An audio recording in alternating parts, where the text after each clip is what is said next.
അടിസ്ഥാന ശമ്പളം വർദ്ധിപ്പിക്കണം, ഈ നാട്ടിൽ മാന്യമായി ജീവിക്കാനുള്ള സാഹചര്യം ഉണ്ടാക്കണം എന്ന് ആവശ്യപ്പെട്ടുകൊണ്ട് നിരന്തരമായ സമരത്തിൻ്റെ പാതയിലായിരുന്നു യുണൈറ്റഡ് നേഴ്സസ് അസോസിയേഷൻ ഉണ്ടായിരുന്നു. ചെയ്യുന്ന ജോലിക്ക് തുല്യമായിട്ടുള്ള ഒരു ശമ്പളം ലഭിക്കുക എന്നുള്ളത് മാത്രമാണ് ഞങ്ങളുടെ ആവശ്യം. വലിയ രീതിയിലുള്ള ഒരു പ്രശ്നമുണ്ടാകാത്ത തരത്തിലുള്ള നേഴ്സുമാർ ഇപ്പോഴും കൊടുത്തിട്ടുണ്ട്. അത് ഒരു 4-5 മണിക്കൂറും കൂടെ തുടരും. ഇത് ഞങ്ങളുടെ കാലങ്ങളായിട്ടുള്ള സമരത്തിൻ്റെ അവസാന ലാപ്പാണ്. ഇതിൽ ഏറ്റവും നല്ലൊരു റിസൾട്ട് ഉണ്ടാകും എന്ന് ഞങ്ങൾ വിചാരിക്കുന്നു. നമസ്കാരം. ശമ്പള വർധന ആവശ്യപ്പെട്ട് യുണൈറ്റഡ് നേഴ്സസ് അസോസിയേഷൻ ഇപ്പോൾ സമ്പൂർണ്ണ സമരം പ്രഖ്യാപിച്ചിരിക്കുകയാണ്. ഈ സാഹചര്യത്തിൽ സംസ്ഥാന പ്രസിഡന്റ് ഷോബി ജോസഫ് നമുക്കൊപ്പം ചേരുന്നു. ഇപ്പം എവിടേക്കാണ്, എത്ര സ്ഥലങ്ങളാണ് സമരം നടക്കുന്നത്? ഇപ്പോൾ കേരളത്തിലെ തിരുവനന്തപുരം, കൊല്ലം ജില്ലകൾ ഒഴികെ ബാക്കി എല്ലാ ജില്ലകളിലും സമരങ്ങൾ നടന്നുകൊണ്ടിരിക്കുകയാണ്.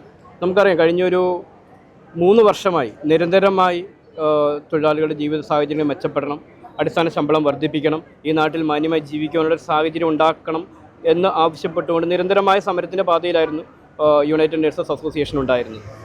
കഴിഞ്ഞ 10 വർഷം മുമ്പ് 2016 ഏകദേശം 2016 സുപ്രീം കോടതിയുടെ ഡയറക്ഷനുണ്ട്, തുല്യ ജോലിക്ക് തുല്യ വേതനം എന്നുള്ള ഡയറക്ഷനും അതിനുശേഷം പ്രഖ്യാപിച്ച ജഗദീഷ് പ്രസാദ് കമ്മിറ്റിയുടെ ഉത്തരവും 40,000 അല്ലെങ്കിൽ അവരുടെ പഠന റിപ്പോർട്ടിലും 40,000 രൂപയ്ക്ക് മുകളിൽ നഴ്സുമാർക്ക് ശമ്പളം കൊടുക്കണമെന്നുള്ള വ്യക്തമായി പറഞ്ഞിരിക്കുന്നു. അത് 10 വർഷം മുൻപ് പറഞ്ഞതാണ്. ആ ഒരു അവസ്ഥയിലേക്ക് എത്തിച്ചേരാൻ വേണ്ടിയിട്ടാണ് 10 വർഷത്തിന് ശേഷവും ഞങ്ങൾ സമരം ചെയ്യേണ്ടി വരുന്നത് എന്നുള്ളത് ഞങ്ങളെ സംബന്ധിച്ച് വളരെ വേദനാജനകമായിട്ടുള്ള കാര്യമാണ്.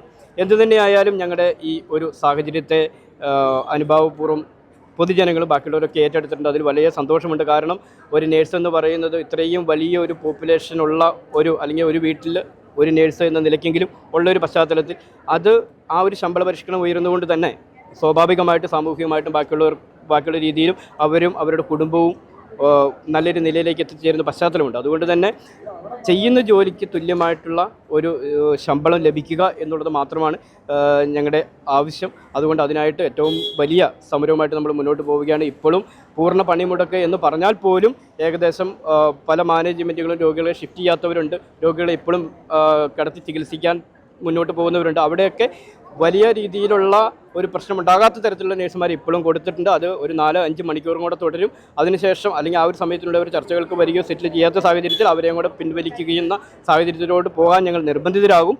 അപ്പോൾ ആ ഒരു സമയം ആകുന്നതിന് മുൻപ് തന്നെ ഒന്നില്ലെങ്കിൽ രോഗികളെ നോക്കുവാനുള്ള സംവിധാനങ്ങൾ ഒരുക്കുകയോ അല്ലെങ്കിൽ അവരെ മറ്റ് ഹോസ്പിറ്റലിലേക്ക് ട്രാൻസ്ഫർ ചെയ്യുവാനുള്ള ഉത്തരവാദിത്വം മാനേജ്മെൻറ്റിനാണ്. അതവർ കാണിക്കും എന്ന് ഞങ്ങൾ വിചാരിക്കുന്നു. അപ്പോൾ കേരളത്തിലെ എല്ലാ ഈ പറഞ്ഞ ജില്ലകളൊഴികെ ബാക്കി എല്ലാ ജില്ലകളിലും ശക്തമായിട്ടുള്ള സമരങ്ങൾ നടന്നുകൊണ്ടിരിക്കുകയാണ്. അപ്പോൾ ഇത് ഞങ്ങളുടെ കാലങ്ങളായിട്ടുള്ള സമരത്തിൻ്റെ അവസാന ലാപ്പാണ്. ഇതിൽ ഏറ്റവും നല്ലൊരു റിസൾട്ട് ഉണ്ടാകും എന്ന് ഞങ്ങൾ വിചാരിക്കുന്നു.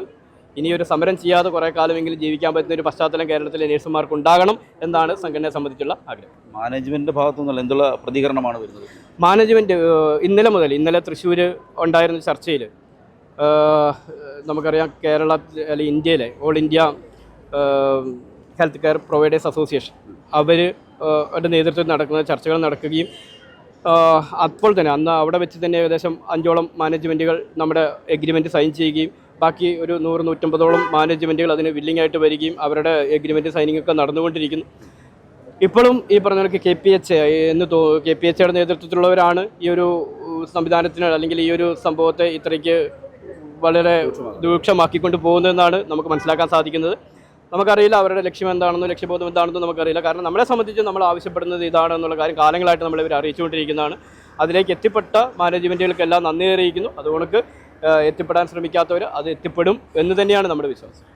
ഈ നിങ്ങൾ ആവശ്യപ്പെട്ട ശമ്പളം ലഭിക്കുന്നവരെ സമരം തുടരും? തീർച്ചയായിട്ടും. ഇതിപ്പോൾ ഞങ്ങൾ ആവശ്യപ്പെട്ട ശമ്പളത്തിലേക്ക് അല്ലെങ്കിൽ ആ ഒരു എഗ്രിമെൻറ്റ് ഉണ്ടാകുന്നത് വരെ എന്തായാലും പൂർണ്ണമായ സമരമായിട്ട് നമ്മൾ മുന്നോട്ട് പോകും.